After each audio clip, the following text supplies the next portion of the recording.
네, 여러분 안녕하세요. 코빗의 사업개발팀 팀장을 맡고 있는 정성문입니다. 음, 지금 잠시만 좀 한 1, 2분만 좀 기다려 볼까 하는데 지금 들어오고 계시군요.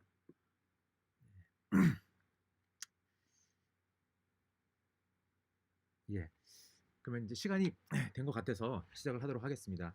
어, 예, 다시 한번 제 소개를 드리면은 사업개발팀 코빗에서 사업개발팀의 팀장을 맡고 있는 정성문이라고 하고요. 어, 이제 저희가 이번 강의를 사실은 한 1월 달쯤부터 이제 기획을 해서 한 2월 달, 3월 달 이렇게 각 지역을 돌아다니면서 이 자산운용 관점에서 본 가상자산이라는 주제로 이제 강의를 기획을 했었고요. 그래서 실제로 오프라인으로 계획대로 이제 좀 하다가 아시다시피 이제 코로나로 인해서 저희가 이제 온라인으로 어, 예, 전환을 하게 됐습니다. 그래서 온라인을 강의를 지금 처음으로 저희가 한번 시도를 해보는 거고요. 처음이라서 좀 이 진행이 매끄럽지 않은 부분이 있을 수도 있는데 그럼 좀 양해를 해주시고 들어주시면 감사하겠습니다. 어, 사실 오늘 시작하기에 앞서서 공지사항을 사실 몇 가지만 말씀드리고 시작을 하고 싶어요. 뭐냐면은 첫 번째로 저희가 내일 목요일이죠. 어, 저희 앱 모바일 앱을 리뉴얼을 해서 출시를 합니다. 그래서 이전보다 훨씬 더 빠르고 편리하게 어, 앱을 리뉴얼을 해서 출시를 할 예정이니까 여러분 꼭 한번 다운로드 받으셔가지고 경험을 해보시면 어, 한번 트라이를 해보시기를 부탁을 드리고요. 어, 그리고 두 번째로는 어, 저희가 사은품을 준비를 했어요. 여기 저희 밑에 채널에 보면은 써 있을 것 같은데, 예, 지금 잘 들리시나요? 저희가 마이크를 따로 준비를 못 해가지고 조금 제 목소리가 전문 마이크를 안 쓰고 있어서 작을 수도 있는데 지금은 좀 괜찮나요? 젠 2731님?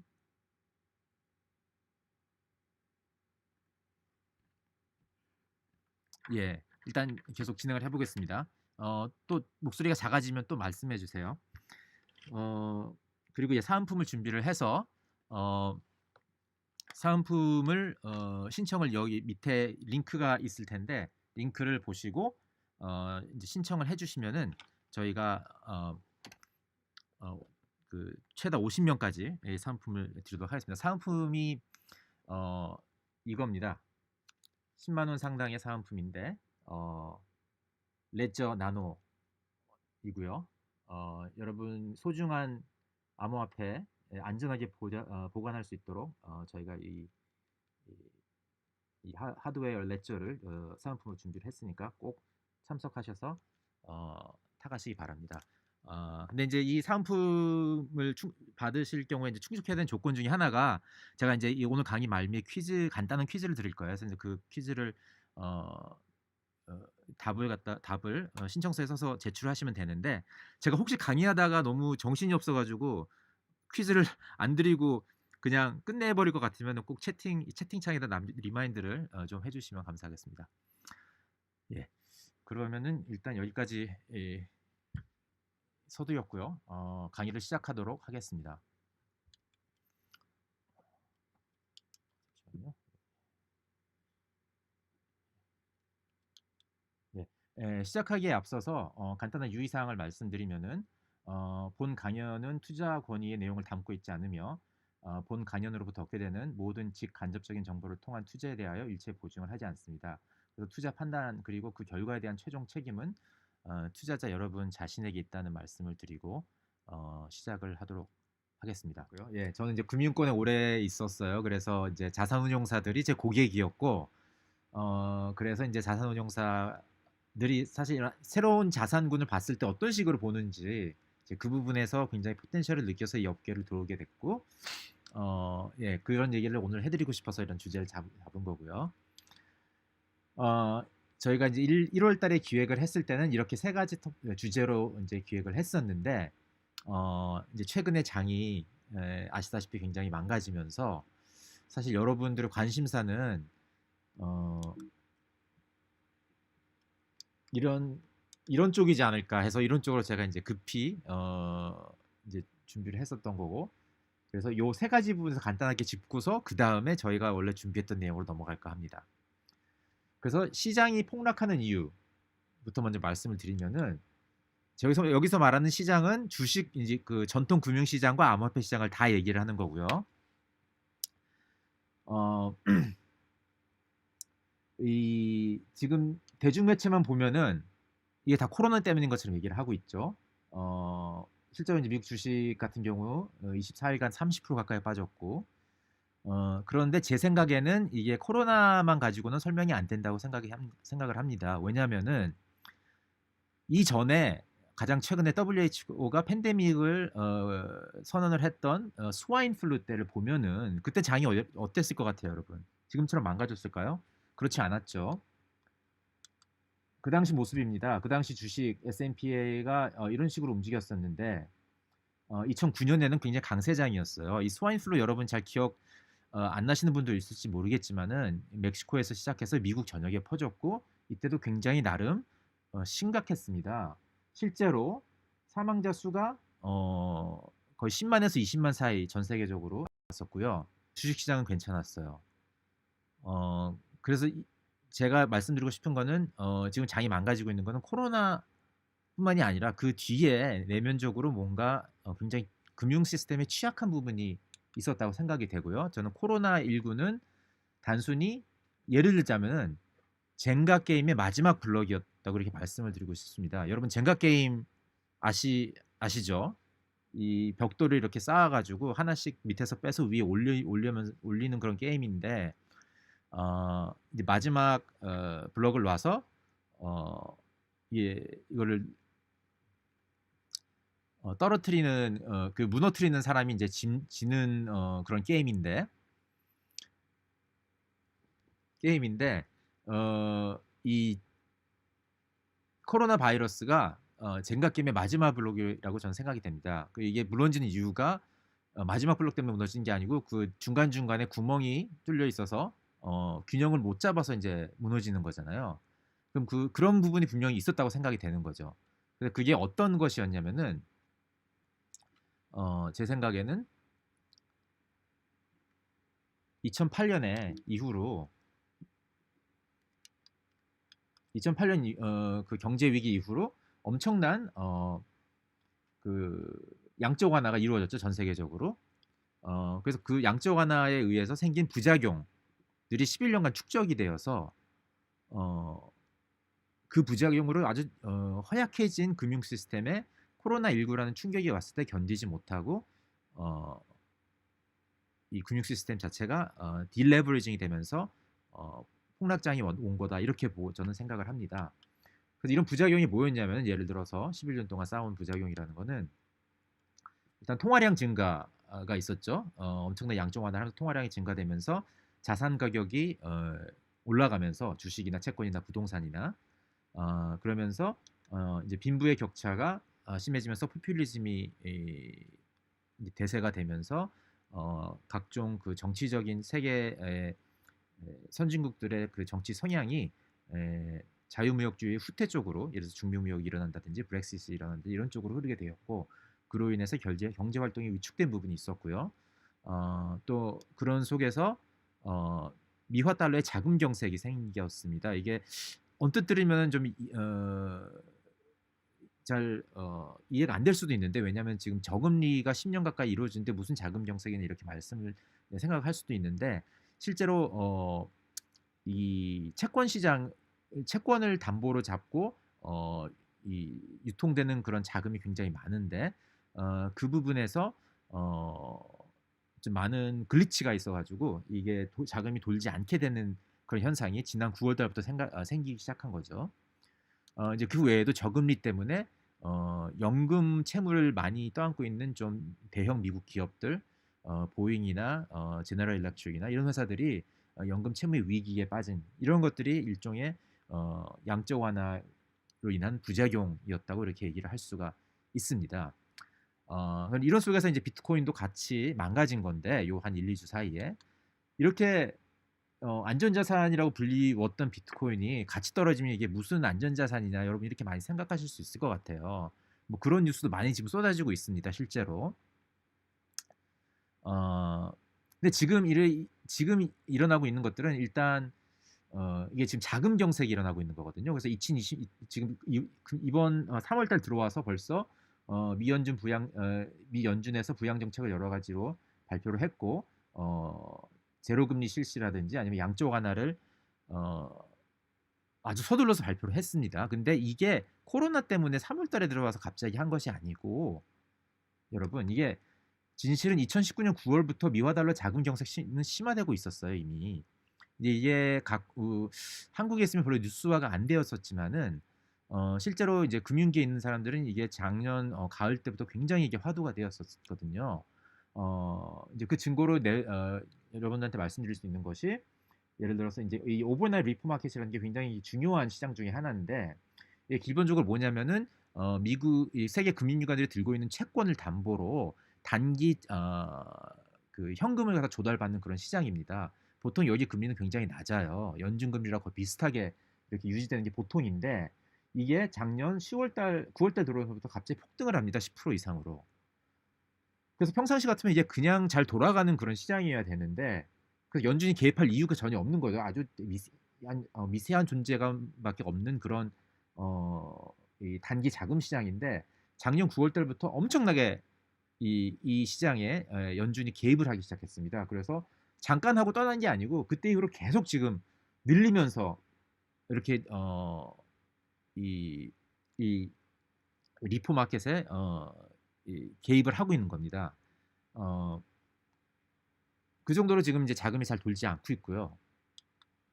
그렇기 때문에 사실 2008년부터 시작했던 양적 완화를 기회만 되면은 사실 미 연준 같은 경우에는 양적 완화를 거두어 들이려고 이제 준비를 하다가 사실 거두어 들이는 과정을 한 2017년 말 18년 초부터 이제 시작을 했죠. 그래서 이렇게 여기 나와 있는 파란색이 뭐냐면은 미 연준의 총 자산인데 총 자산이 이제 통화량이라고 생각을 하시면 돼요.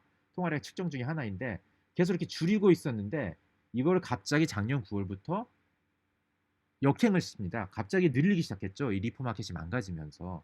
그러면서 작년 9월부터 이미 통화량을 엄청나게 개입을 하면서 늘리기 시작하고 있는 그런 상황이었던 거예요. 그래서 제가 여기 말씀드리고 싶은 거는 자금 경색이 이미 코로나 훨씬 이전부터 작년 9월부터 되게 심각하게 진행이 되어 있었고 그러다가 코로나가 터지면서 이게 더 진행이 되면서 극도의 현금 선호 현상이 나타난 겁니다. 이게 모든 금융위기의 공통점이에요. 2008년에도 그랬고 이번에도 그러고 있는 거죠. 현금에 대한 극도의 선호가 생기면서 이렇게 되면 뭐냐면은 시장성이 있는 자산은 무조건 다 현금화 시켜지는 거예요. 시키고 싶은 거예요. 모든 그 은행 그 금융기관들이.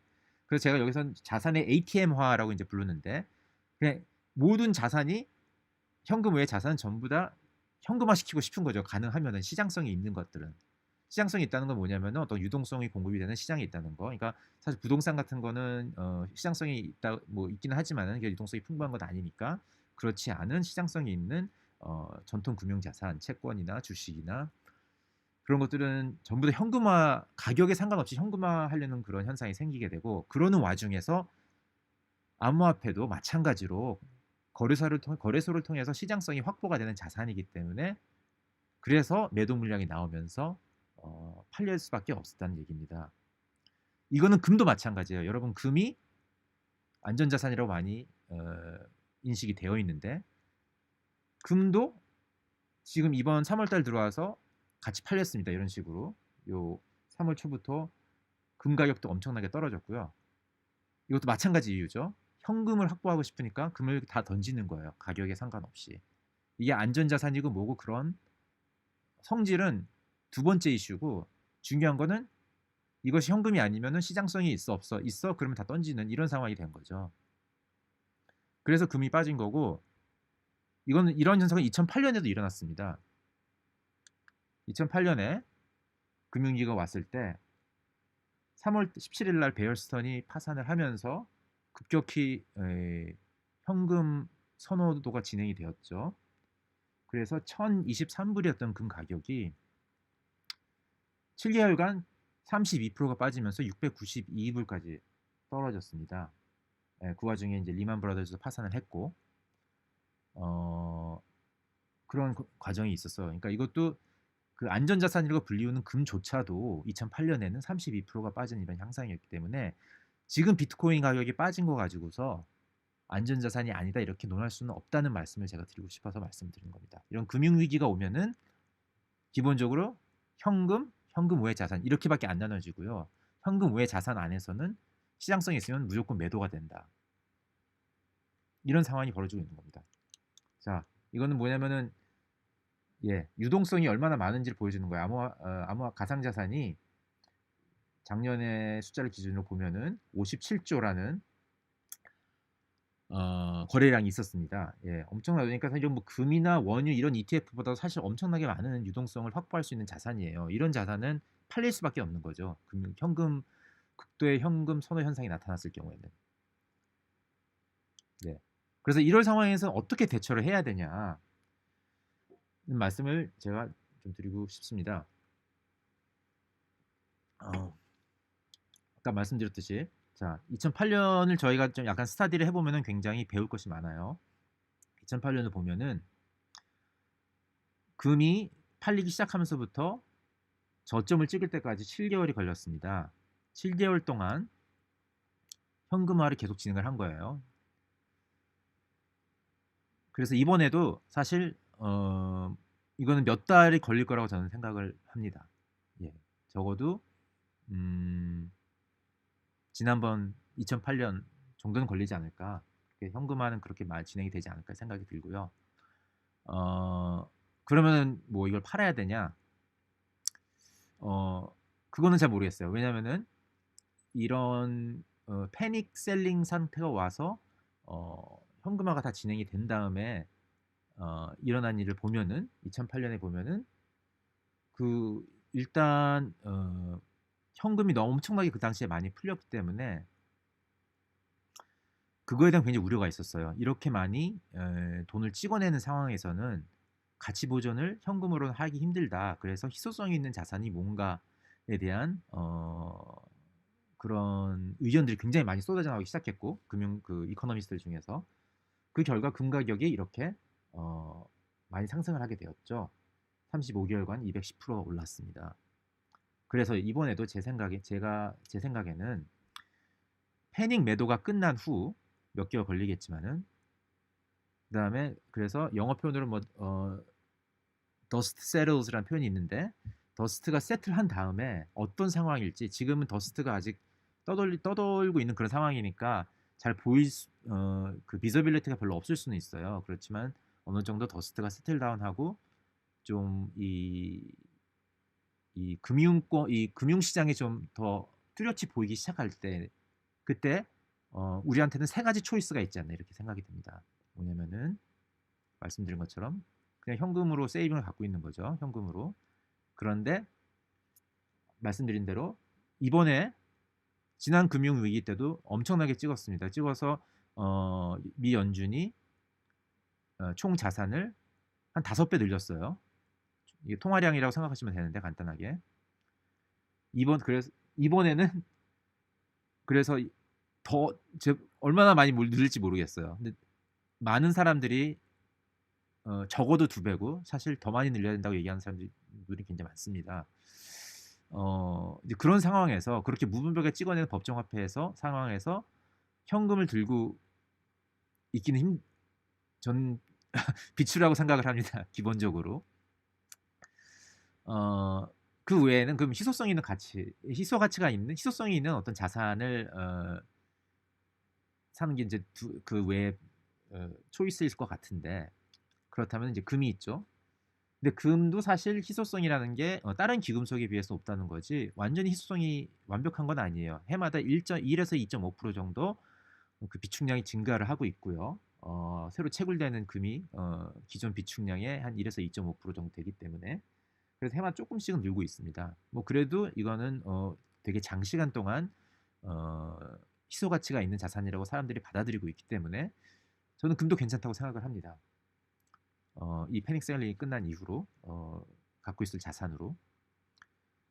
그다음에 그렇지만 금보다 더 희소성이 완벽하게 어, 정의되어 있는 자산이 저는 비트코인이라고 생각이 되고요.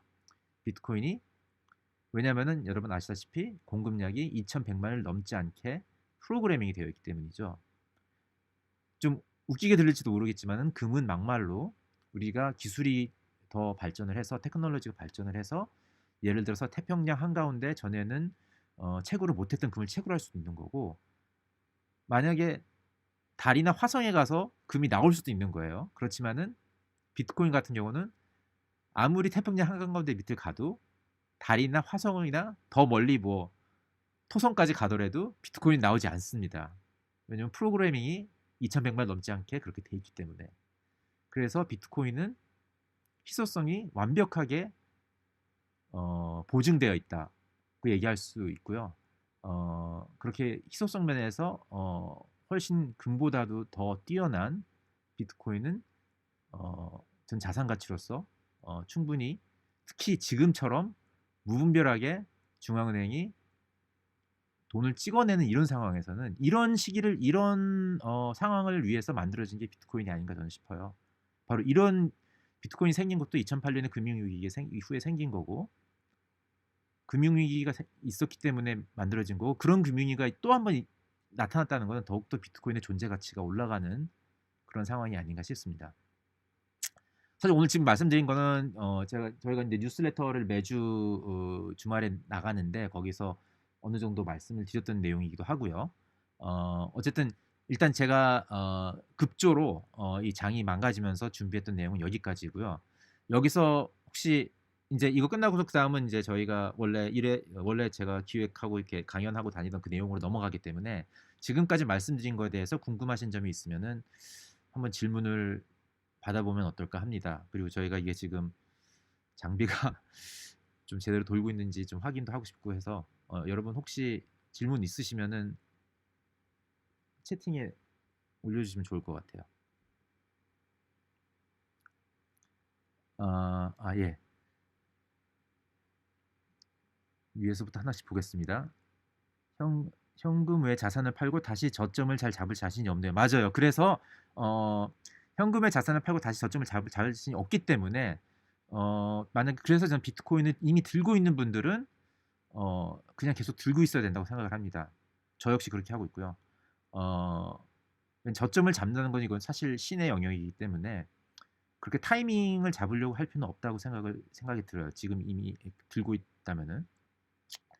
지금 근데 새로 들어오시겠다고 생각하시는 분들은 음, 한 조금 상황을 봐가면서 조금씩 분할 매수하는 게 좋지 않을까 그렇게 생각이 됩니다.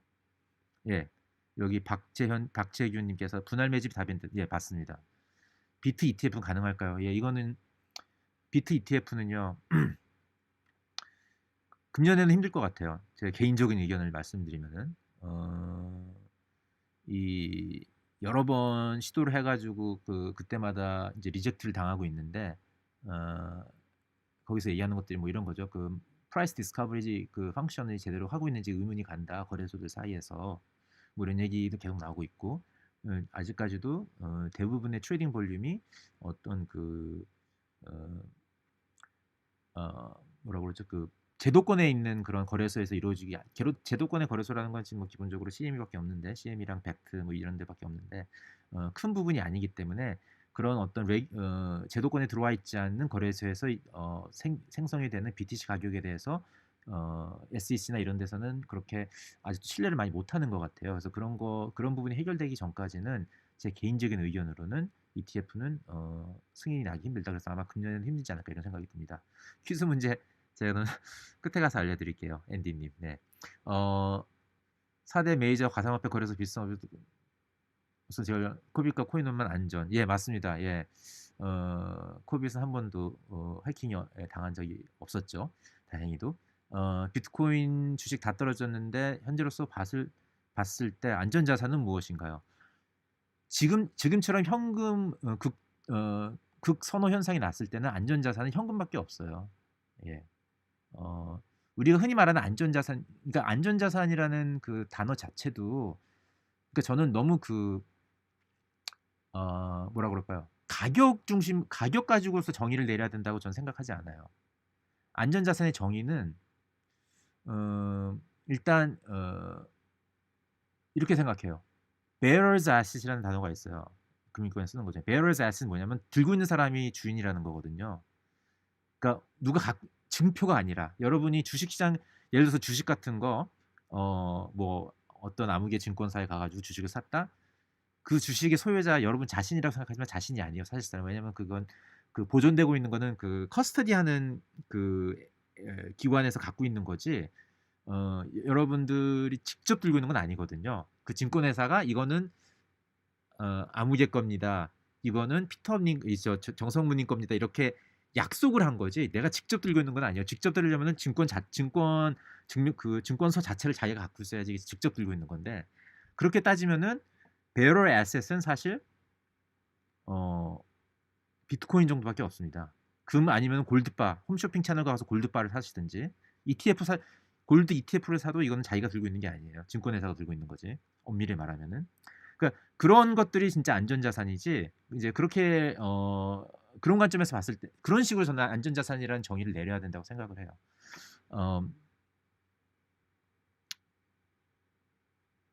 동조화가 언제쯤 끝나겠는지요.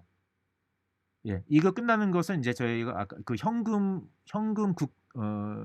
극도로 선호하는 이 현상이 끝났을 때가 이라고 생각이 됩니다. 그래서 2008년을 기준으로 생각해 봤을 때 적어도 이 드라마는 몇 달 정도 걸리는 드라마라고 이렇게 생각이 돼요. 지난 2008년에는 참고로 7개월 걸렸습니다. 코빗이 국내에서 가장 오래된 가상화폐 거래소라고 하네요. 맞습니다. 예. 2013년에 만들어졌고요. 가장 오래됐고요. 동조화가 아니라고 보시는지요? 그러니까 동조화는, 그러니까 이게 암호화폐랑 암호화폐랑 주식만 동조화된 게 아니고요. 모든 자산이 동조화된 거예요.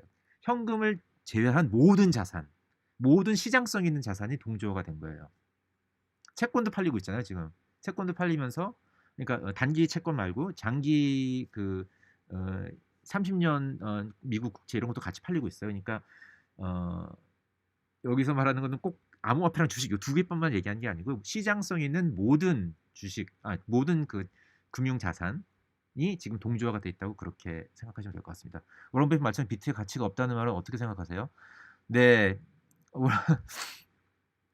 워런 버핏, 예, 워런 버핏 저 좋아하는 분이고요. 굉장히 배울 점도 많고. 근데 한 가지 이제 문제는 워런 버핏이 문제가 아니라 사람들이 워런 버핏을 신격화를 해버려 가지고 워런 버핏이 하는 말은 전부 다 무슨 틀린 말 절대 안 하는 그런 사람처럼 이제 그런 인식이 좀 깔려 있는 것 같아요. 그래서 워런 버핏도 어디까지 사람이기 때문에 그분이 하는 말을 다 믿을 필요는 없다고 저는 생각을 하고요.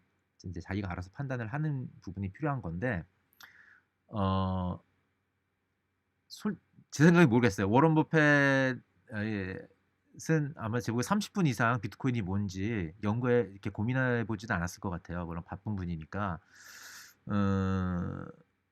그렇게 생각을 하고 저는 가치가 이 얘기하면 또 굉장히 길어지는데 일단 간단하게 해서 말씀을 드리면은 비트코인이 제공하는 그 가치라는 건 뭐냐면은 중간 미들맨 없이 가치를 인터넷상에서 누구한테 보낼 수 있는 테크놀로지인 거거든요. 이것이 가치가 있느냐 없느냐를 따져야 돼요. 여태껏 이거 불가능했죠. 이 비트코인이 나오기 전까지는 가치를 인터넷상에서 미들맨 없이 보낸다는 거. 그러니까 카카오페이를 이렇게 보내는 건 미들맨이 있는 거죠. 카카오페이가 있고 카카오페이만 있는 게 아니고 거기에는 은행도 있고 미들맨이 굉장히 많아요. 인터넷으로 보낸다는 건 인터넷상으로 미들맨 없이 보낸다는 거는 마치 이런 거예요. 여러분 요새 해외 전화할 때 00700 뭐 이런 게 해가지고 SK텔레콤 해가지고 이렇게 안 가죠. 왜냐면 비싸니까. 다 뭐 카카오나 이런 걸로 해서 하면은 훨씬 싼 이유가 뭐냐면은 중간에 통신사가 안 끼기 때문인데, 그러니까 인터넷 막 제공하는 거 외에는 통신사가 안 끼기 때문에 싼 거고, 그런 테크놀로지를 보이스 오버 IP라고 그래, 보이스 오버 IP라고 그러죠. VoIP라고 그래서 목소리를 패켓화 해가지고 인터넷으로 보내기 때문에 굉장히 미들맨 없이 보이스라는 데이터가 멀리까지 갈 수 있는 거잖아요. 비트코인은 뭐냐면은 그래서 저는 머니 오버 IP라고 얘기를 하고 싶어요. 인터넷 프로토콜 상에서 미들맨 없이 가치를 전달할 수 있는 기술. 이거는 가치가 있다고 생각을 합니다. 그렇기 때문에 그리고 이 테크놀로지를 그런 효용 면에서 많이 사용하는 사람이 늘면 늘수록 비트코인의 가치는 올라가는 거죠. 왜냐하면 비트코인이 없으면은 그 테크놀로지를 사용할 수 없기 때문에. 금 이야기 잘 들었습니다. 석유 관련해서 러시아, 사우디 등 말도 많고 탈도 많은데 어떻게 보시나요? 새벽에 미증시 반대, 석유는 아직 아니네요. 아, 제가 말씀드린 것처럼 이 드라마는 6개월짜리 드라마, 7개월짜리 드라마 저는 생각을 하고 있기 때문에 이게 일직선으로 내려가지 않습니다. 중간중간에 조금씩 올라갔다가 빠지고 이제 이럴 거예요. 그래서 반등했다고 해서 큰 의미는 있다고 보지는 않고요. 반등은 반드시 나올 수밖에 없는 게 왜냐면은 쇼트 친 사람들이 굉장히 많아요. 이 지금 금융시장에. 쇼트 친 사람은 한 번씩 프로핏 테이킹을 해야 되거든요. 이익 실현을 해야 되기 때문에 그러면은 그럴 때마다 반등을 하게 돼 있죠. 그러니까 이런 어떤 기술적 반등이라고 하는데 그런 거에 너무 큰 의미를 두실 필요는 없고요. 기본적으로 지금은 자금 정책이 와서 많은 금융기관들이 디레버리징을 해야 되고 언와인딩을 해야 되는 거죠. 여태껏 쌓아놨던 레버리지를 다시 풀어가야 되는 그런 과정이 필요한 거고 이 과정은 되게 오래 걸립니다. 그러니까 몇 달은 걸립니다. 그렇기 때문에 중간중간에 반등하는 거에 저 개인적으로는 큰 의미를 두지 말고 만약에 못 팔으셨다면은 그럴 때마다 저는 팔고 나가야 된다고 생각합니다. 워런 버핏은 주식 폴더니까 유동성 크립토로 하면 자기한테 불리해서 그런 거 아닐까요? 뭐 예, 그럴 수도 있겠죠. 그럴 수도 있는데 뭐 그쵸. 그분의 마음속을 제가 들여볼 수는 없는데 저는 그냥 이에 많은 시간을 투자해서 들여다보지 않은 것 같아요. 저는 그냥 한두 마디 듣고 한 5분 정도 이렇게 좀 읽어보고 이건 별로 더 이상 내가 시간을 투자해서 뭔가 좀 고민할 가치가 없다 판단을 해버리고 그런 것 같은데 사실 이제 비트코인에 대한 매력을 진짜로 느끼려면 저 자신도 굉장히 오래 걸렸거든요. 이제 그런처럼 계속 꾸준한 공부와 뭐 이런 과정이 필요한데 그렇게까지 시간을 투자를 하지 않은 게 아닐까 싶어요. 본인의 마우스가 가격이잖아요. 예, 그쵸. 비트 감지 5월인데 이번에는 상승도 암울하다는 이야기네요. 그쵸. 그래서 이제 이 반감기가 굉장히 재밌는 변수가 될 수 있을 것 같아요. 이 반감기가 오면서 사실 이 희소성이 한 번 더 강조되고 리마인드 될 수 있는 상황이기 때문에 어, 어쩌면은 저는 그래서 비트코인의 반등이 금의 반등보다는 더 빨리 올 수도 있는 가능성도 분명히 있지 않을까 하는 생각은 들거든요. 반감기라는 변수가 있으니까. 금은 반감기 같은 게 없잖아요. 음, 그래서 예, 타이밍의 문제인데, 그래서 저는 어, 이 현금화 과정이 뭐 금융권의 현금화 과정은 6, 7개월 걸리겠죠. 비트코인의 저점은 뭐 더 그보다 빨리 올 수 있는 가능성 분명히 있지 않을까 이렇게 생각이 듭니다. 비트는 공급 가격에 미치는 영향은 미미한 것 같아요. 공급이 가격에 미치는 영향? 음, 공급은 이미 다 알려져 있다는 게 일단 하나고요. 그 다음에 이 비트는 공급이 어, 이- 거꾸로 얘기할 수 있을 거예요. 가격이 공급에 미치는 영향이 없죠. 왜냐면은 보통 경제 이론을 보면은 이제 디맨드 서플라이 커브가 나오는데 공급하고 이제 수요가 서플라이는 가격이 올라갈수록 올라가는 그런 그래프잖아요. 근데 비트는 공급이 그러니까 가격이 올라간다고 더 많이 채굴 하는 게 아니고 금처럼 비트는 그냥 가격의 움직임과 상관없이 채굴이 되는 거기 때문에 가격이 공급에 미치는 영향이 없고 공급이 가격에 미치는 영향 저는 어느 정도는 글쎄요 예 음, 있지 않을까 잘 모르겠어요 있는지 없는지 그거는 근데 뭐 어, 제 생각에는 디맨드가 왜냐면 결국 그래프를 그리게 되면 칠판이 있으면 좋을 것 같은데 그리게 되면은 공급은 그냥 가격과 상관없이 일직선으로 되어 있고 수요는 이렇게 내려가는 그래프이고 그렇기 때문에 디맨드의 임팩트가 더 크지 않을까 이렇게 생각이 듭니다. 어, 반감기는 그냥 변동성 재료 이상도 이하도 아닌 것 같은 변동성의 재료다. 음. 뭐 그쵸. 근데 반감기는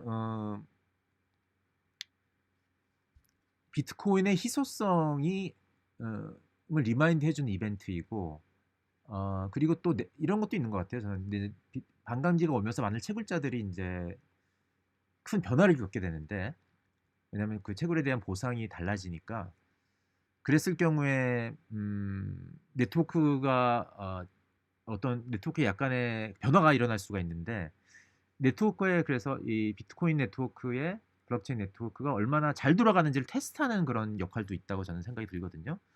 그래서 지금 두 번의 반감기를 거치면서 큰 문제가 없이 돌았기 때문에 어 이제 사람들이 더 신뢰가 쌓인 거고 이제 그런 면에서 신뢰를 쌓는 어떤 계기가 되지 않을까 이제 이런 역할도 하지 않을까 저는 이렇게 생각이 듭니다.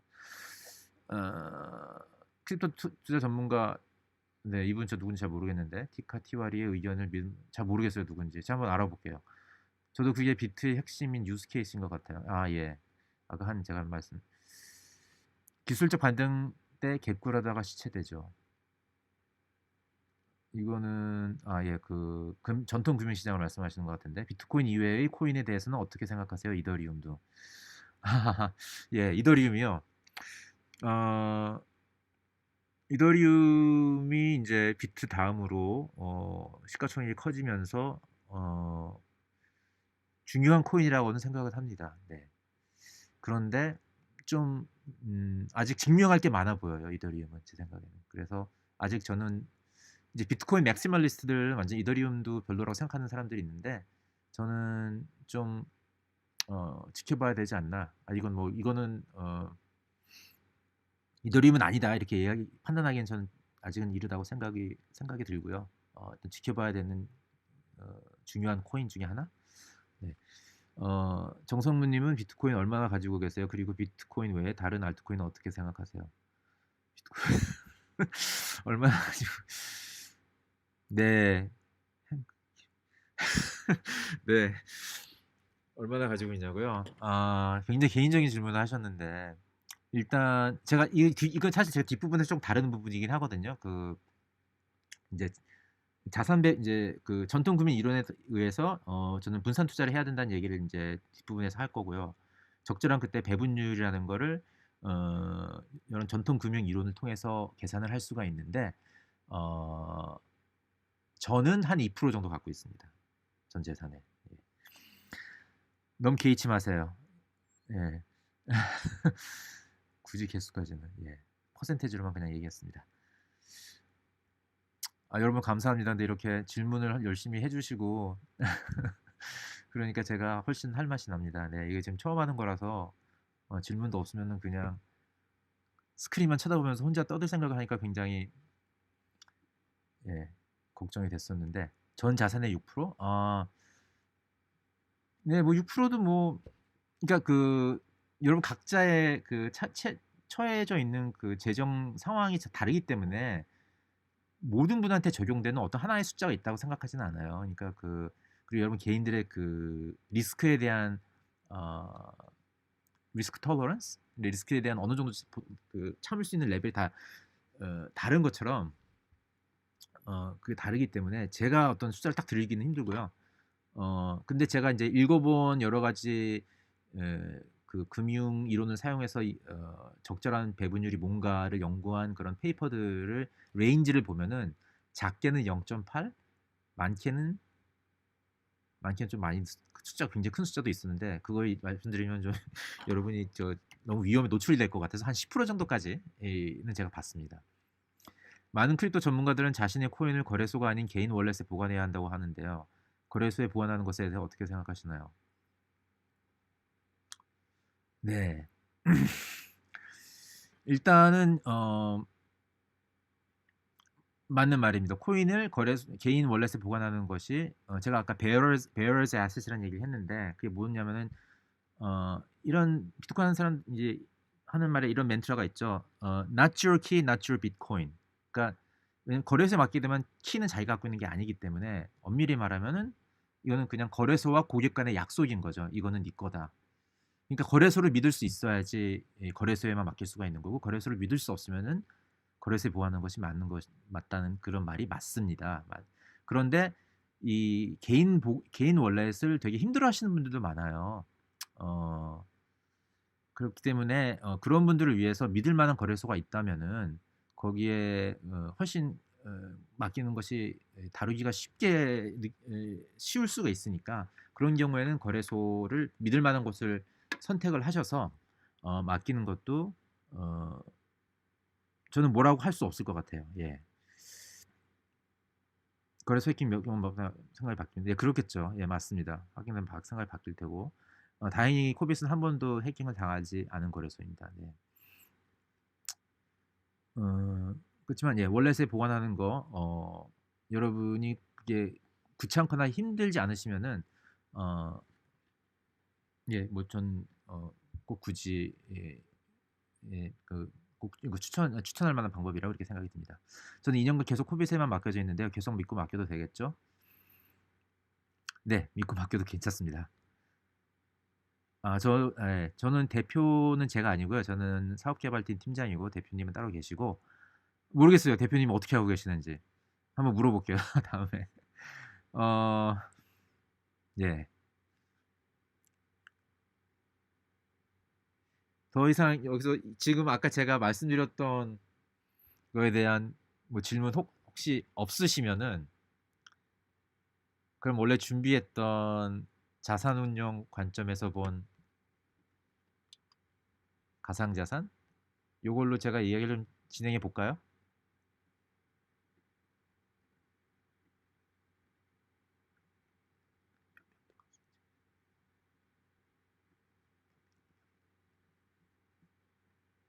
네, 한번 해보겠습니다. 어, 예. 자산운용 관점에서 본 가상자산. 예. 이게 제가 사실은 이 업계에 들어온 이유이기도 해요. 예. 어, 제가 빨리 하겠습니다. 여러분이 지루하셔가지고 자꾸 힌트를 물어보 남은 시간이요. 제가 한 15분 만에 할게요. 그러면 15분 만에 괜찮으시겠어요? 저희가 이제 버벅거려가지고 시간을 많이 잡아가지고, 예, 죄송합니다. 4시 반까지. 4시 반까지는 아니 그렇게 오래까지는 안 할 거예요. 예. 적어도 한 4시 정도, 4시 전에는 끝내도록 하겠습니다. 예. 이제 자산운용 관점에서 가는 이게 이제 이거는 제가 이제 사실 이런 관점에서 어 굉장히 하고 싶었던 얘기예요. 한국인들은 일반적으로 코인을 하신 분들이 뭐 이렇게 술자리에서 야 비트코인 뭐 떡상할 것 같냐 뭐 이런 얘기로 이렇게 결정을 하는 것 같아요. 뭐 그래서 뭐 어, 아니면 코인판 가가지고 뭐 야 뭐 아무개 코인이 펌핑 당할 것 같다 뭐 이런 뭐 펌핑할 것 같다 이런 얘기 들으면서 그런 얘기에 이제 선동이 돼서 한다든지 뭐 이런 식의 투자가 굉장히 많은 것 같은데, 제 생각에는. 그런데 사실 외국 같은 경우는 좀 약간 다른, 특히 미국 같은 경우는 어프로치가 굉장히 달라지고 있거든요. 그래서 제가 이 굉장히 흥미로운 데이터를 제가 접했어요 최근에. 그래서 그거를 제가 여러분들 공유드리고 싶어요. 하나는 뭐냐면 이제 찰스 슈왑이라는 소매에 특화된 미국의 증권회사예요. 한 보유 고액 자산으로 한 2위 정도 되는 그런 회사인데, 우리나라로 치면은 뭐 삼성증권 정도 되겠죠. 여기서 이런 리포트를 냈습니다. 세대별 장기 보유 주식 탑 10 리스트. 특히 이 회사가 갖고 있는 개인 퇴직연금 계좌에 들어있는 계좌 기준으로. 그래서 이 퇴직연금 계좌이기 때문에 여기에 들어가는 주식들은 장기 보유를 유도하기 위해서 어떤 세금 혜택도 주고, 그래서 여기에 보관되어 있는 주식들은 진짜 장기 보유 주식들이에요. 잘 거래도 많이 안 하는 주식들이고, 그거를 세대별로 나눠서 이제 리스트를 공개를 했습니다. 그래서 60년대생, 70년대생, 80년대생. 그래서 이 리스트를 보면요. 60년대생, 일단 60년대생이랑 70년대생들의 리스트를 보면은 1위가 어,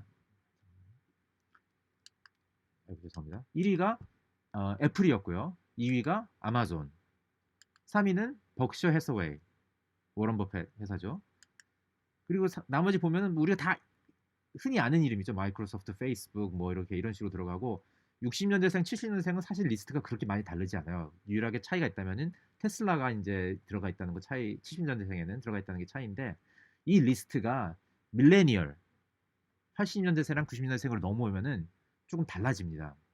일단 1 위가 애플이 아니고 아마존이고요. 2 위가 애플이고 3 위가 테슬라, 4 위가 페이스북이고 5 위에 네. 그레이스케일 비트코인 트러스트라는 뭐 듣보잡인 이름이 있어요. 이 이름이 워런 버핏의 버크셔 해서웨이나 월트 디즈니나 넷플릭스, 마이크로소프트보다도 훨씬 더 인기가 있는 거예요. 밀레니얼들한테는 그러한 넷플릭스나 마이크로소프트보다도 훨씬 더 장기 보유, 은퇴 자금 마련 주식으로서 각광을 받고 있다는 거죠. 네. 이거 좀 놀랍지 않습니까, 여러분? 이게 뭐 비트 뭐 떡상한다 뭐 이렇게 이런 어프로치가 아닌 거죠. 이 사람들은. 이 그레이스케일 비트코인 트러스트가 제가 잠깐 설명을 드리면 좋을 것 같은데 어 이거는 약간 ETF랑 비슷한 거라고 보시면 돼요. 근데 엄밀히 말하면 ETF는 아닌데 기본적으로 주식과 굉장히 흡사한 그런 금융 자산이고 이거를 사기 위해서는 이제 증권사를 통해야 되는 거고 어 기본적으로 비트코인만 담고 있는 어떤 그런 자산이에요. 그래서 가격은 비트코인 가격과 연동이 돼 있고 이제 이런 주식과 비슷한 어떤 자산이라고 보시면 됩니다. 네. 그리고 또 한 가지 데이터가 있습니다. 바로 대학 기금, 미국 대학 기금이요. 미국 대학 기금들이 이거는 한 1년 반 전에 나온 뉴스인데 미국 아이비리그 대학들이 암호화폐 투자를 한다는 거죠. 그래서 대학 기금 중에 94%가 직접 또는 간접 투자를 통해서 암호화폐 투자를 하고 있다는 그런 뉴스입니다. 어, 네, 이 대학 기금이라는 거는 이제 그 기부를 받아가지고 그거를 운영을 해서 거기서 장학금도 주고 예, 교수님들 연구하라고 연구비도 되고 이런 자금인 거거든요. 이거 아무렇게나 운영을 하면 안 되는 자금입니다. 근데 이 자금을 어, 일부를 지금 암호화폐 투자한다는 뉴스가 나온 거예요. 1년 반 전에. 그래서 이런 뉴스를 접하면 여러분 제 생각에는 우리가 생각해야 될 게 뭐냐면 이건 미국에서 일어나는 일이니까 나랑은 상관없어가 아니라 도대체 어떤 그 과정을 거쳐서 이런 결론을 내릴까? 그리고 거기서 우리가 뭔가 배울 수 있는 건 없을까? 이런 저는 관점에서 접근해야 된다고 생각을 하거든요. 그래서 좀 더 이 뉴스를 구체적으로 말씀을 드리면은 이 대학 기금 중에서도 지금 선두적인 역할을 하는 대학이 예일대 기금이고 여기에 최고 운영 책임자가 데이빗 스완슨이라는 분이고 이 자산 운용사에서는 꽤 유명한 분입니다. 그래서 운용 자금이 300억 정도고 이분이 어떤 분이냐면은 과거 34년간 연간 평균 수익률을 13.8%낸 분이에요. 이게 이런 식인 거죠. 80년대에 이분은 취직을 해서 10억이었던 자금을 굴려서 300억을 만드는 분입니다. 네. 그래서 뭐 이분이 인제 어떻게 투자를 했냐면 실리콘밸리에서 운영되는 대형 크립토 펀드 두 곳의 전체 자산의 1.3%인 4억 불을 투자를 해서 했다는 뉴스가 인제 1년 반 전에 나온 거죠. 어 예. 그래서 이런 결정을 어떻게 내렸는지 사실 이 부분을 저는 말씀을 드리고 싶은 거예요. 이 사람들이 어떤 생각을 갖고서 이런 결정을 내리고 있는지. 왜냐면 이 내리는 이 과정이 바로 자산운용사들이 예, 그 자산운용사들의 전형적인 그 decision making process인 거거든요. 그래서 이 차이는 어디서 오느냐? 한국인들이 흔히 그 코인판 가서 떡상한다는 얘기 듣고 사는 그런 상황이랑 미국에서 자산 배분을 통해서 사는 이런 사람들이 어떤 차이가 있는 거냐? 이제 자산운용의 기본 원칙인 분산 투자 이 원리에 의해서 이제 이런 결정을 내리고 있는 것이고요. 이 자산운용 기본 원칙인 분산 투자는 사실 이제 이분이 대가입니다. 이분이 해리 마르코비츠라는 분이 흑백 사진이라서 이분 되게 음, 이미 돌아가셨을 것 같은데 아직 살아 계세요. 한 92세인가 그렇더라고요. 제가 최근에 찾아봤더니 이제 자산을 분산 투자해서 포트폴리오를 구성하면 기대 수익률을 희생하지 않으면서 리스크를 감소시킬 수 있다라는 내용으로 이 논문을 썼고요. 1955년에 27살 젊은 나이에 썼습니다. 근데 썼는데 이분의 그 지도 교수가 밀턴 프리드맨이라고 그 되게 유명한 시카고 학파 경제학자인데 이거는 이 논문도 아니다 하고서 완전히 담당 교수도 그냥 디스했었다고 그러더라고요. 왜냐하면 여태껏 뭐 들어보지도 못한 되게 희한한 내용으로 썼다고 생각을 했었나 봐요. 그래서 무시당하면서 거의 뭐 10년, 20년이 흘렀는데 1980년대 그 자산운용사들이 이 논문을 보고서 이거 굉장히 실용에 쓸 수 있다고 생각을 해서 많이 실전에서 사용을 하게 됐고 그래서 그 공로를 인정받아서 근 30년이 지난 1990년에 노벨 경제학상을 받은 이제 그런 분인 거죠. 네, 영정사진 맞아요. 이제 어쨌든 이분이 그래서 쓴 내용이 이게 자산운용사들이 지금 사용하고 있는 그런 원칙인 거고 그래서 그 부분을 제가 알기 쉽게 설명을 드리겠습니다. 그러니까 조금만 참고서 따라와 주시면은 여러분들 이해할 수 있을 거라고 생각해요. 자, 그래서 이제 이걸 알기 위해서는 리스크와 수익률에 대한 기본 지식이 좀 있어야 되는데 이 부분을 제가 간단히 짚고 넘어가겠습니다. 그래서 뭐냐면은 이제 리스크는 수익률을 내기 위해서 지불해야 되는 일종의 비용 같은 개념이라고 생각해야 될 것 같아요. 이제 리스크는 우리가 보통 위험 이렇게 생각해서 뭔가 좀 안 좋은 거라고 생각하는 게 그런 게 아니고 비용인 거예요. 수익률이라는 걸 얻기 위해서 우리가 커피를 사 먹기 위해서 5천 원 이렇게 내듯이 이제 비용인 거죠. 그렇기 때문에 수익률이라는 어떤 내가 원하는 것을 얻기 위해서는 공짜로 커피 얻을 수 없는 것처럼 마땅히 지불해야 되는 어떤 비용인 거고 그래서 리스크 없이 수익률은 창출할 수 없는 거고 근데 한 가지 다른 거는 리스크는 쌍방으로 표출이 된다는 거예요. 그래서 리스크를 지불하면은 거기서 나오는 결과물은 운 좋게 수익일 수도 있지만은 운 나쁘게 손실일 수도 있습니다. 그리고 이제 비용이라고 제가 그랬으니까 비용을 많이 내면 많이 낼수록 수익률 또는 손실률도 클 수 있는 거고요. 그리고 이 제가 비용이라고 그랬으니까 리스크는 또 수치화할 수 있어요. 근데 수치화할 때 그걸 보통 변동성으로 이제 표현을 많이 합니다. 그래서 리스크가 높은 경우는 여기에 나오는 것처럼 이렇게 요동을 많이 쳐서 이런 변동성이 높은 상황이 이제 리스크가 큰 거고요. 리스크가 낮다고 우리가 흔히 얘기하는 거는 잔잔하게 자산 가격이 잔잔하게 요동을 잔잔하게 움직여서 이럴 때는 리스크가 낮다고 이렇게 표현을 하는 거죠.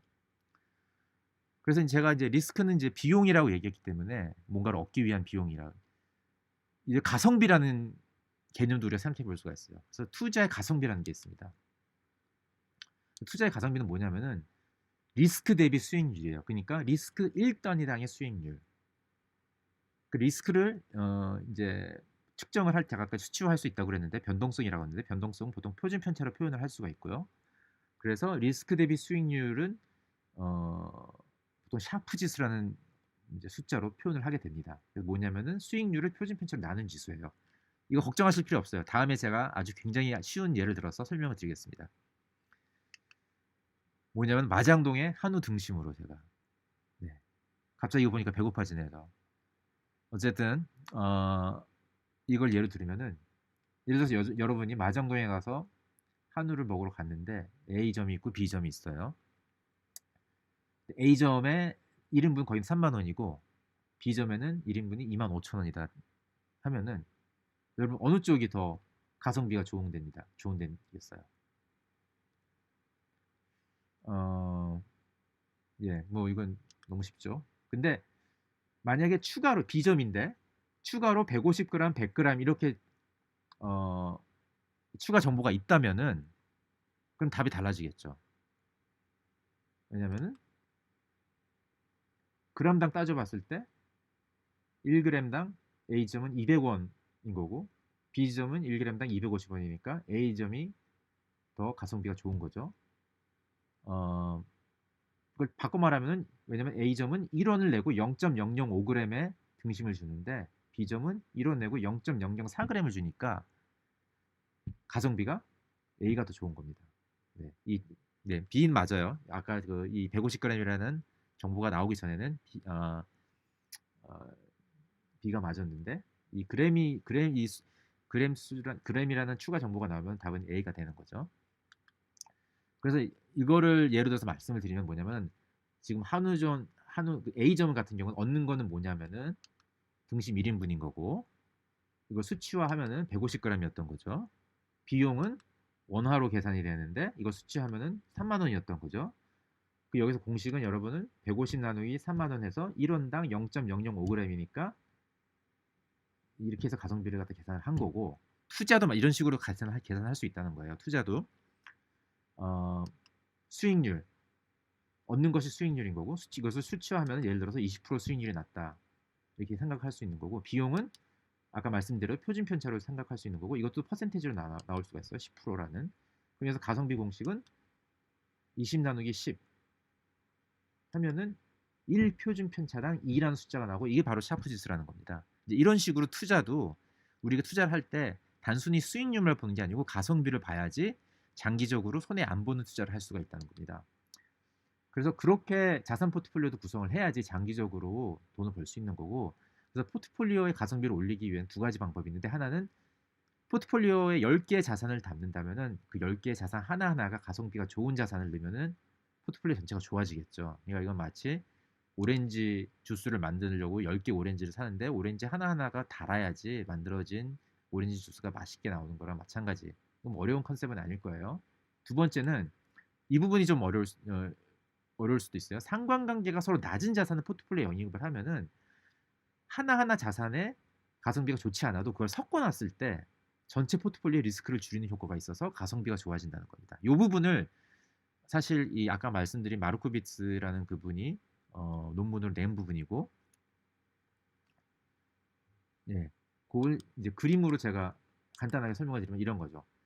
주식 A가 있고 주식 B가 있다고 치면은, 주식 A는 이런 식으로 움직이고 자산이, 주식 B는 연동성이 A하고 연동성이 없어서 거꾸로 가는 주식이었다고 쳐요.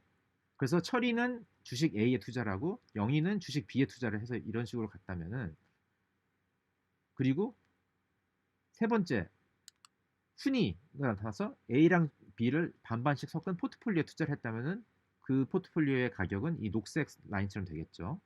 왜냐면은 A 주식 올라갈 때 B는 떨어지니까 서로 상쇄하면서 여기 녹색 라인이 되는 거고, 이렇게 여기도 그렇게 되는 거고, 이런 식으로 나오는 거죠. 그래서 같은 시기에 여기서 만나서 수익률이 20%가 났다. 그러면은 누가 제일 투자를 잘했을까요? A에 투자한 철이, 아니면 B에 투자한 영이, 아니면 주식 A, B 둘 다 투자한 순이? 네. 다 20%니까 다 똑같나요? 맞아요. 예. 순위는 심리적으로 안정적이겠네. 맞습니다. 그 안정적인 게 그 비용, 왜냐면 그게 비용을 변동성이 적었기 때문에 되게 같은 20%를 세 명 다 같은 20%지만은 적은 비용을 내고 달성한 20%라서 순위가 제일 잘한 거예요. 예. 앤디 님 맞습니다. 앤디 님이 그러니까 20% 맞아요. 흔히 그러니까 20% 그러니까 흔히 우리는 이 투자를 생각할 때 결과만 보고서 수익률 중심으로 생각하니까, 그렇게 생각하면 20% 냈으니까 다 같다고 얘기를 하지만은, 제대로 평가를 하려면은 우리가 얼마나 많은 비용을 지불을 하고서 20%를 냈는지를 생각을 해야 되는 거고, 그런 면에 봤을 때는 비용을 가장 적게 지불했다는 것은 변동성이 가장 적었다는 걸 얘기하기 때문에, 변동성이 가장 적었던 거는 훈이인 거죠. 심리적으로 그래서 안정적인 거고, 그렇기 때문에 누가 제일 투자를 잘했냐면은 그건 훈이인 거예요. 같은 한우를 먹었어도 한 사람은 3만 원 내고 먹은 거고 한 사람은 2만 5천 원 내고 먹은 거니까 누가 더 잘한 거겠어요? 2만 5천 원 내고 먹은 사람이 더 잘한 거죠. 그거랑 마찬가지예요. 네, 이 컨셉이 왜 중요하냐면요. 맞아요. 예. 심리 비용이 어 심리 비용이 이게 심리만으로 물론 심리적으로도 안정이지만은, 이걸 여러 번 반복을 하면은 변동성이 많은 경우는 장기적으로 봤을 때는 어 돈을 잘 못 법니다, 이게. 이거는 그 수학적으로도 증명이 되는 부분이거든요. 그래서 그건 이 얘기하면 제가 4시 전에 못 끝낼 것 같아 가지고 이제 빨리 넘어가겠습니다. 그래서 이런 거 갖다가 예일대 기금이 이런 로직으로 암호화폐 투자를 하게 되는 거예요. 이게 무슨 말이냐면은, 아 자, 이 부분입니다. 이게 무슨 말이냐면은, 분산 투자를 그래서 해야 되는 건데 주식을 많이 담는다고 무조건 리스크가 계속 줄어드는 게 아니에요. 줄어들다가 일정 부분에서 안 줄어들어요. 자, 여기서 보이는 것처럼 이 표를 보면 이쪽이 이제 이게 리스크를 나타내는 거고요. 표준 편차. 높을수록 여기는 리스크가 높은 거고 여기 밑으로 내려갈수록 리스크가 적은 거고요. 여기는 포트폴리오에 있는 자산의 숫자입니다. 그러니까 많이 늘면 늘수록 처음에는 리스크가 줄어드는데 이게 10개 가까이 되기 시작하면은 리스크 줄어드는 폭이 되게 많지가 않아요. 여기서 더 리스크를 줄이고 싶으면은 상관관계라는 건 연동성이죠. 같이 안 움직이는 자산을 넣어야지 그 다음에 더 리스크를 줄일 수가 있는 거고요.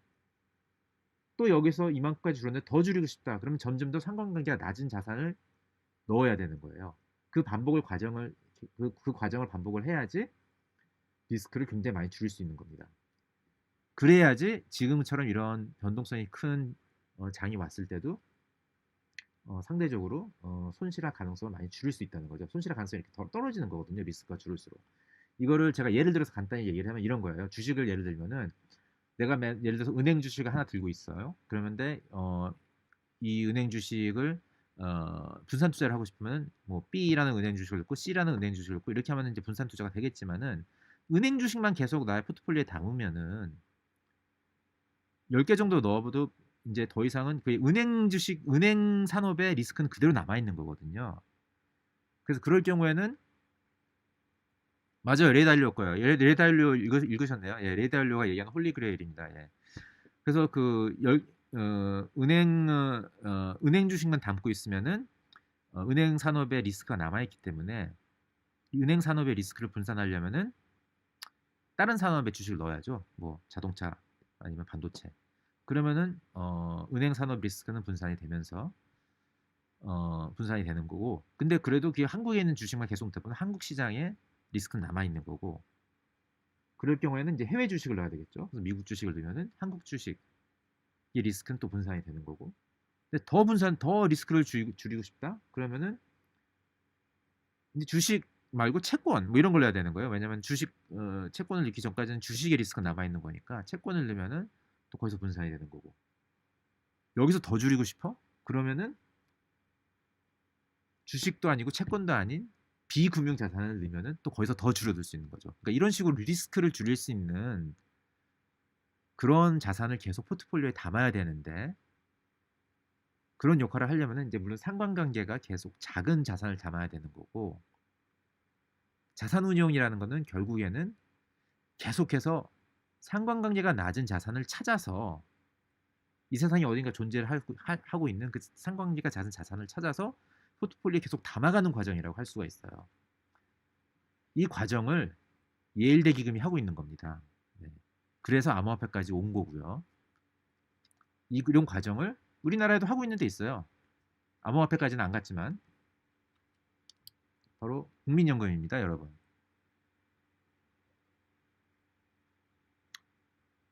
예, 잠깐 제가 국민연금 얘기만 하고 조 브라운님이 하신 질문 제가 답하겠습니다.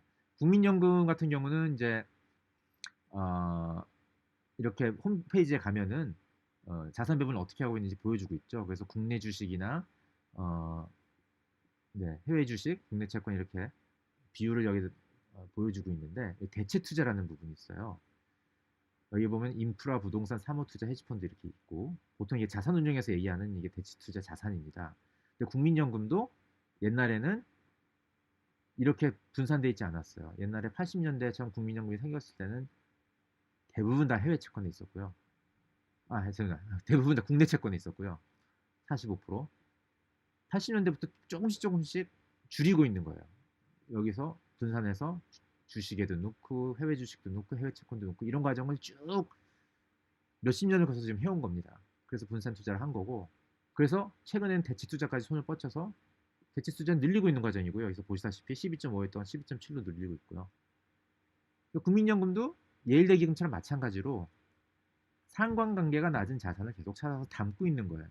근데 단지 예일대 기금은 굉장히 그 과정을 옛날부터 해오고 전문가들이기 때문에 암호화폐 자산이라는 데까지 지금 간 거고 국민연금은 아직 거기까지는 안 가고 뭐 이런 상황인 거죠. 예, 주식은 초보인데요. 미 ETF SPY는 이걸 담아보면 어떨까요? 어, QQQ는 뭐예요? 잘 모르겠는데, 예, 미 ETF, 예, 그런 것도 담아도 괜찮죠. 그러니까 만약에 한국 주식을 들고 계시면은 분산 투자를 하기 위해서 미국 ETF 를 넣으면 을 수는 있고요. 근데 QQQ는 뭔지 잘 모르겠는데 어쨌든 근데 이 주식들은 사실 상관관계가 서로 좀 꽤 높은 편입니다. 근데 0. 이제 보통 상관관계를 상관계수라고 그래서 1에서 마이너스 1로 표시를 하는데 1이면은 이제 똑같이 움직이는 거고 마이너스 1면 정반대인 거고 미국하고 한국 주식 같은 경우에 상관계수를 보면은 0.7 뭐 이렇게 나오는 것 같아요. 그러니까 좀 많이 같이 움직이는 편이에요.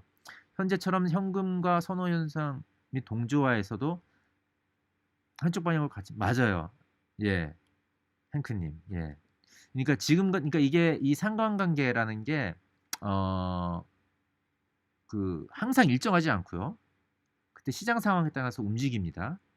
지금처럼 현금을 극도로 선호하는 그런 상황에서는 상관계수가 다 일로 향해요. 이거는 뭐 비트랑 주식뿐만이 아니라 비트랑 금, 주식, 채권 다 일로 향합니다. 예. 왜냐면은 지금 같은 현금 극도로 선호하는 이런 금융 위기가 올 때에는 나타나는 공통적인 현상이고요. 어, 왜냐면 모두 다 그냥 현금화를 위해서 달려가기 때문에 이럴 때는 코릴레이션이 상관관계가 다 되게 올라가게 돼 있습니다. 자산 간에. 그러니까 이 상관관계가 낮다는 거는 어떤 이런 어, 뭐 하루 이틀 가지고 얘기한 게 아니고요. 되게 롱텀 데이터를 가지고 얘기하는 겁니다. 그래서 어, 암호화폐 자산이 상승률이 낮은 거는 뒤에 제가 오늘 시간이 있으면 거기까지 갈 수 있을지 모르겠지만은 저희가 시뮬레이션을 돌려가지고 실제로 데이터를 뽑았고요. 그래서 그거에 의하면은 상관관계가 주식하고 어, 이 암호화폐 비트코인의 상관관계는 장기적으로 봤을 때 0에 가까워요. 지금 이렇게 요 며칠 사이가 아니고 요 1, 2주 사이가 아니고 장기적으로 봤을 때 그렇다는 얘기입니다. 대체 투자는 구체적으로 어떤 상품이 들어가나요? 예, 요거는 제가 다음 페이지에 있어요. 5분 남았어요. 예, 알았어요. 빨리 하겠습니다. 대체 투자는 이런 겁니다. 그러니까 뭘 대체 투자란 단어는 기본적으로 어, 이게 주식, 채권, 현금이 아닌 자산을 대체 투자라고 얘기를 해요. 그래서 이제 상관관계가 낮은 자산군을 얘기를 하는 거고 보통 자산운용사들이 얘기하는 대체 투자라는 거는 원자재나 귀금속, 그다음에 헤지펀드, 부동산 이런 걸 얘기해요. 부동산 들어가면 사람들이 좀 의아해하시는데 왜냐면 개인들 부동산 맨날 투자하는데 뭐가 대체냐. 근데 이제 자산운용사들이 봤을 때는 자기네들 관점에서 봤을 때는 전통 금융 자산은 아니기 때문에 전통 금융 자산을 대체한다고 해서 이제 부동산이라고 보는 거고요. 부동산도 대체 자산 재생분에 넣는 거고 개인들이 봤을 때 이런 거죠. 뭐 미술품이나 뭐 보르도 와인 뭐 이런 것도 대체 투자라고 얘기할 수도 있고요. 요새는 뭐 스니커 이런 거 젊은 사람들 재테크 수단으로 쓴다고 제가 며칠 전에 TV에서 봤어요. 이런 거 들어갈 수 있는 거고 그리고 가상 자산도 대체 자산군에 들어갈 수 있고요. 어, 그래서 이제 이 가상자산이 대체 투자를 왜 적합한지를 5가지 이유인데 제가 2가지만 얘기할게요. 낮은 상관관계, 그다음에 우수한 자체 가성비. 요 나머지는 제가 그냥 넘어가겠습니다. 시간이 없어서. 낮은 상관관계는 아까 제가 말씀드린 대로 여기서 이게 지금 과거 10년 데이터를 가지고서 시뮬레이션 돌린 거예요. 그래서 제가 잠깐 이거 끝낸 다음에 제가 질문 답하겠습니다. 어, 그래서 이 편을 어떻게 보냐면은 이렇게 보는 거예요. UKX는 이제 영국 주식이고 이거 S&P는 이거 미국 주식이죠. 이 두 개가 만나는 데가 0.73이기 때문에 여기는 보통 상관관계를 상관계수로 나타내는데 1에서 마이너스 1로 표현이 되고 1이면 똑같이 움직이는 거고 마이너스 1이면 정반대인 거고 그러니까 낮으면 낮을수록 따로 움직이는 거예요. 근데 0.73인데 좀 높은 편이죠. 근데 여기 비트코인을 봤을 경우에는 어, 네, 여기서 보시다시피 거의 0에 가깝습니다. 어느 과거 10년간의 데이터요. 예, 요 1, 2주 사이가 아니고 상관관계 이렇게 낮기 때문에 분산 투자할 때에 가가 가져다는 리스크 감소 효과가 굉장히 높다는 겁니다. 이건 코스피랑 비교했을 때도 마찬가지예요. S&P가 아니고 코스피랑 비교했을 때도 0.08로 굉장히 낮게 나오죠. 금이나 환율보다도 낮게 나옵니다. 두 번째, 우수한 자체 가성비. 가성비가 리스크 대비 수익률이라고 제가 말씀을 드렸죠. 그래서 이거는 이 자체 가성비라는 것도 그 시기에 따라 달라지는데 어느 시기를 봐도 2012년부터 20년까지 차트를 봐도 비트코인이 주식, 부동산, 금 이런 거에 비해서 자체 가성비가 굉장히 높아요. 근데 이거는 이제 쉽게 풀이하면 어떤 얘기냐면은 이런 거죠. S&P랑 비트코인 봤을 때 변동률은 S&P는 8에서 10%면은 비트코인은 그거에 8배까지는 높습니다. 아까 제가 비용이라고 그랬죠, 변동률은. 높은 비용을 비트코인 지불하는 경우인데 이 비용을 지불해서 보상을 받고 있는지 아닌지 저희가 봐야 되는 거거든요.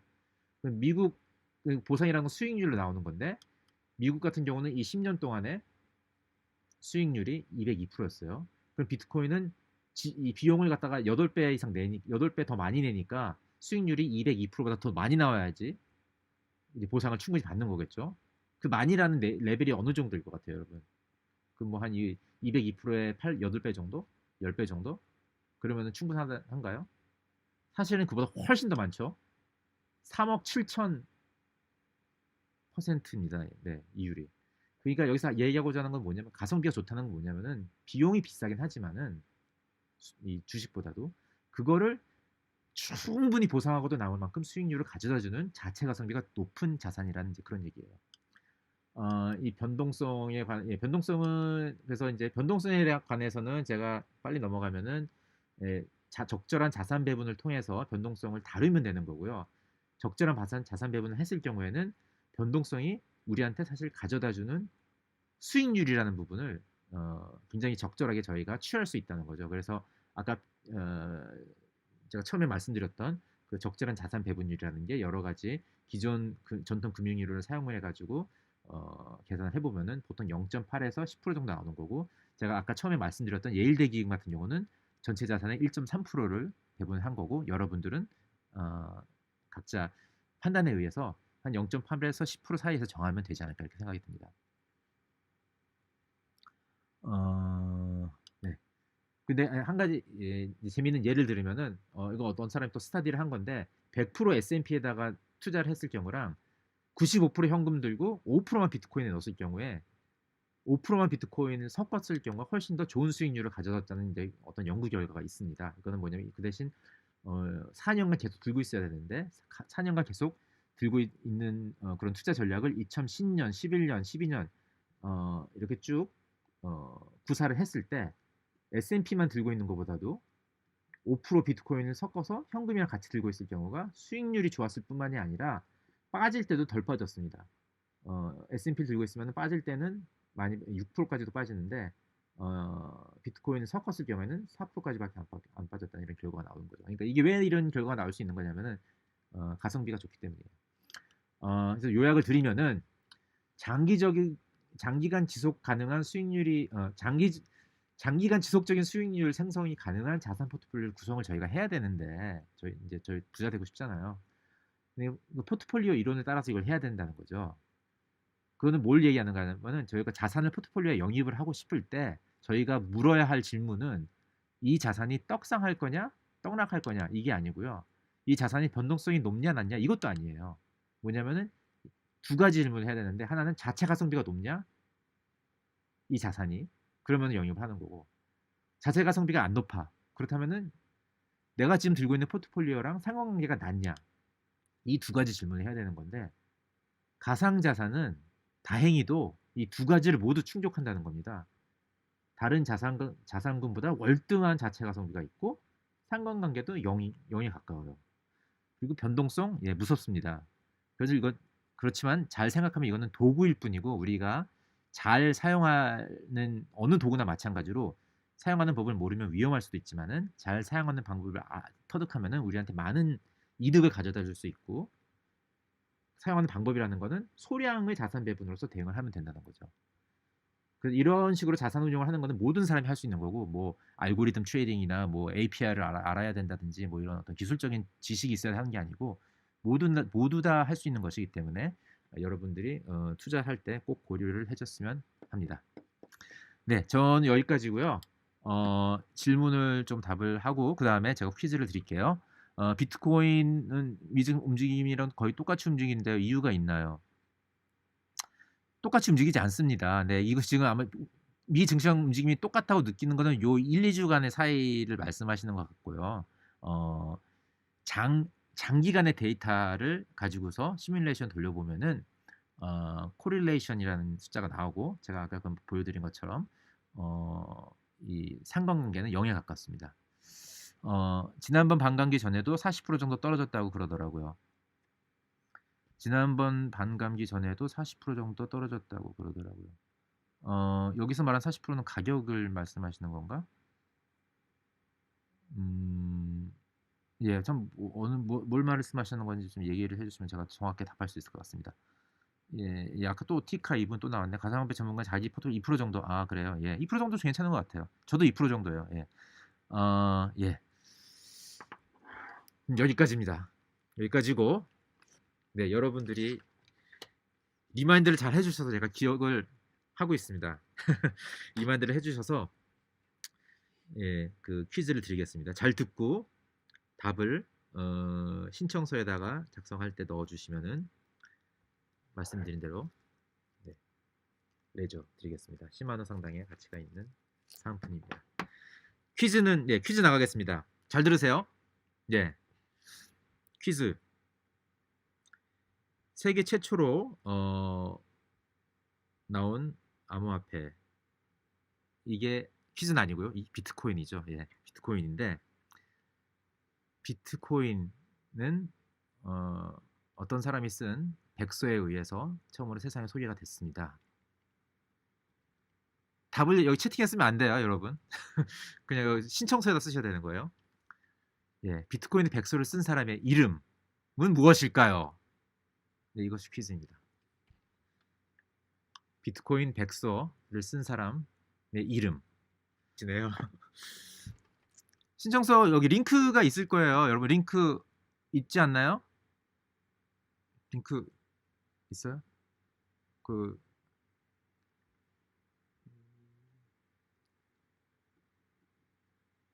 네. 네. 네, 저는 여기까지고요. 초반에 여러분 장비가, 예, 좀 부족한 점이 많아서 매끄럽지 못했던 부분, 네, 죄송합니다. 여러분 너그러운 마음으로 이해해 주셔서 정말 감사하고요. 저희가 다음 주에 똑같은 내용으로 강의가 있어요. 그때는 좀 더 매끄럽게 하도록 하겠습니다. 그리고 또 혹시 친구분들이나 이번에 강의를 못 들으신 분이 있으면은 다음 주 수요일 날 하는 강의에 참석을 하도록 이렇게 어, 예, 이 공유를 해주시면 감사하겠습니다. 네, 이상입니다. 여러분 감사합니다.